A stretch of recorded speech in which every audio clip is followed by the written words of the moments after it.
સ્વામિનારાયણ. હાલા ભક્તો, સુખનું મૂળ સ્વીકાર. અનુભવી સંતોના અનુભવનો રણકાર છે કે સ્નેહનું મૂળ સદભાવ છે, સુખનું મૂળ સ્વીકાર. ધર્મનું મૂળ સદાચાર છે, તે ટાળે સર્વે વિકાર. જીવવું હોય તો ખાવું અનિવાર્ય છે. પ્રકાશ જોતો હોય, અંધકારું ટાળવું હોય તો પ્રકાશ પાથરવો અનિવાર્ય છે. એમ સાચું સુખ જોતું હોય તો પરસ્પરનો સ્વીકાર અનિવાર્ય છે. જેને જેનો સ્વીકાર એને એનું સુખ. તમારે કુટુંબમાં સુખ જોતું હોય તો કુટુંબના સભ્યો જેવા છે તેવા સ્વીકારી લો. જો સ્વીકારશો તો કુટુંબમાં સંપીને રહી શકશો. તમારે પરિવારજનો અને પાડોશીઓનો સુખ જોતું હોય તો એનો વિરોધ કરવાનું ટાળો. જેવા છે એવા સ્વીકારી લો. સ્વીકારની શરૂઆત આપણાથી કરો. સ્કૂલમાં વિદ્યાર્થીઓને સુખ જોતું હોય તો વિદ્યાર્થી જે છે તે, જેવા છે તેવા એનો સ્વીકાર કરો તો આપણું મન શાંત થશે અને પરસ્પર સુખ આવશે. એ જ રીતે આત્માનું સુખ જોતું હોય તો આત્માનો સ્વીકાર કરો અને પરમાત્માનું સુખ જોતું હોય તો પરમાત્માનો સ્વીકાર કરો. આપણો દેહ, આપણો આત્મા અને આપણા આત્મામાં રહેલા પરમાત્મા ત્રણે એક જ જગ્યાએ છે. પરંતુ જેને જેનો સ્વીકાર હોય એને એનું સુખ મળે. કોઈ વસ્તુ હોવાથી સુખ નથી મળતું, એનો સ્વીકાર હોવાથી સુખ મળે છે. અને સ્વીકાર એ મોટું સંશોધન છે. સ્વીકાર એ સુખનું કારણ છે. સ્વીકાર અનેક સુખ, શાંતિ અને ઉર્જાને દેનારો છે. માટે જ્યારે જેને જે સુખ જોતું હોય એ સુખ લેવું હોય તો એનો સ્વીકાર કરો. આત્મા કોઈ કાળે દેહ હતો નહીં, આત્મામાં કોઈ વિકાર પણ નથી, પરંતુ એને દેહનો સ્વીકાર કર્યો તો દેહના દોષો લાગી ગયા અને નો હતો વિકારી છતાં વિકારનો શિકાર બન્યો. શું કામ? અસત્યનો સ્વીકાર કર્યો તો અસત્યના ભોગ બનવું પડ્યું. એ જ રીતે સત્યનો સ્વીકાર કરશું તો સત્ય એવા આત્મા અને સત્ય એવા પરમાત્મા એનું પણ દર્શન થશે અને એનું પણ સુખ આવશે. કેમ? જે સ્વીકાર સુખનું મૂળ છે અને સ્વીકાર મોટું સંશોધન છે. કહેવાય છે કે 150 વર્ષ ઉપરાંત એકવાર ન્યૂટન એક ઝાડ નીચે બેઠો હતો અને ઝાડવામાંથી સફરજન પડ્યું એટલે એને વિચાર આવ્યો કે આ આકાશમાં ન ગયું ને હેઠે કેમ પડ્યું, અને એમાંથી ગુરુત્વાકર્ષણનો નિયમ શોધાણો. તે ન્યૂટને જે દિવસે ગુરુત્વાકર્ષણનો નિયમ નહોતો શોધ્યો તે દિવસે શું બધા સફરજન આકાશમાં વયા જતા હતા? તે દિવસે શું કઈ કેરીઓ કે કોઈ ફળ ફૂલ હોય એ બધા આકાશમાં ઉડવા વયા જતા, પિકનિક કરવા જતા? અત્યારે અમુક માણસો પિકનિક કરવા જાય, એમ કાંઈ નહીં. શોધ્યું નહોતું તે દિવસે હેઠા પડતા હતા.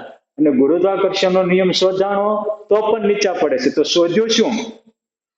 400-450 વર્ષ પહેલા ગેલેલીએ શોધ્યું કે પૃથ્વી છે એ સૂર્યનારાયણની પ્રદક્ષિણા ફરે છે.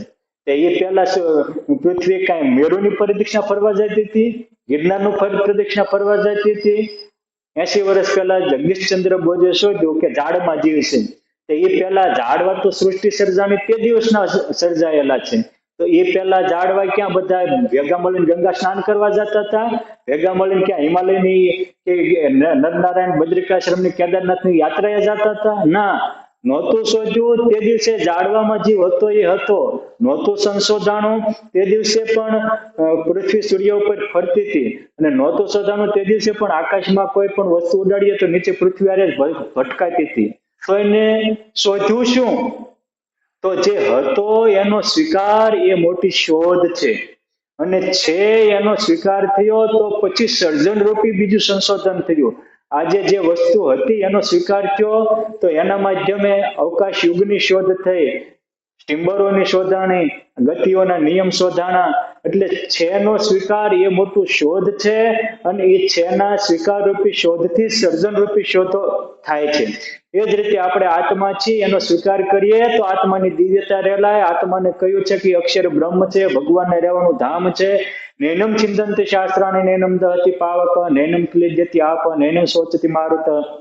આવું જે અછેદ્ય, અભેદ્ય, અજર, અમર એવું આત્માનું સ્વરૂપ છે એને સ્વીકારો તો એની દિવ્યતા અનુભવાય.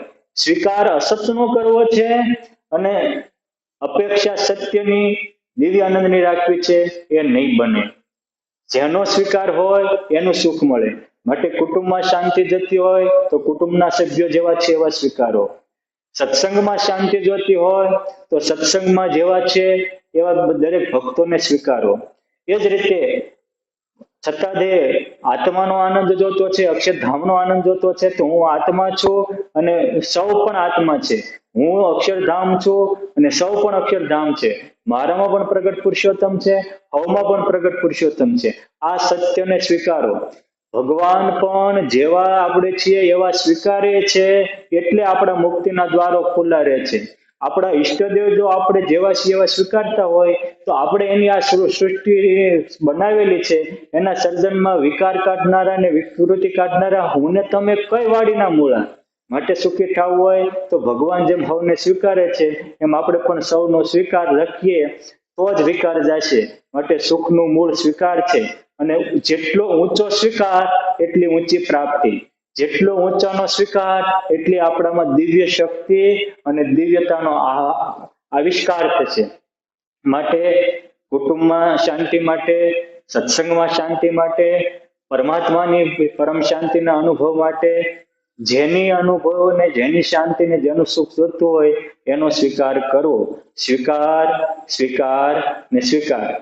સ્વીકારથી જ વિકાર ટળે છે, સ્વીકારથી જ શાંતિ મળે છે, સ્વીકારથી જ આપણામાં દિવ્ય શક્તિનો સંચાર થાય છે અને સ્વીકાર છે એ જ મોટી સમજણ છે.